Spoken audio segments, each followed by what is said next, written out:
एक संत अपनी तपस्या के बाद गांव में आए। उनका चेहरा तेज और शांति से दमक रहा था। गांव के लोग उनके दर्शन के लिए इकट्ठा होने लगे। एक धनवान व्यापारी भी संत के पास आया और उनके चरणों में गिरकर बोला, महाराज, मैंने जीवन में बहुत धन कमाया है, बड़े बड़े महल बनाए हैं, पर मुझे कभी सच्चा सुख नहीं मिला।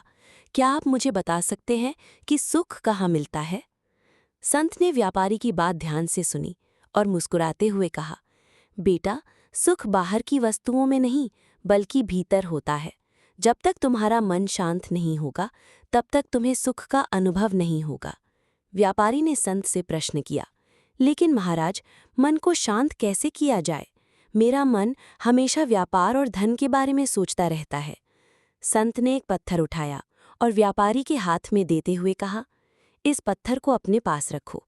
जब भी तुम्हें लगे कि तुम्हारा मन अशांत हो रहा है तो इस पत्थर को देखकर याद करना कि सुख वस्तुओं में नहीं, अनुभव में है।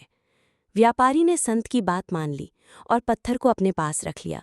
धीरे धीरे जब भी उसका मन व्याकुल होता वो उस पत्थर को देखता और संत के वचन याद करता। कुछ समय बाद व्यापारी के जीवन में बदलाव आने लगा। उसने धन कमाने के साथ साथ गरीबों की मदद करना भी शुरू कर दिया। उसका मन पहले से ज्यादा शांत रहने लगा।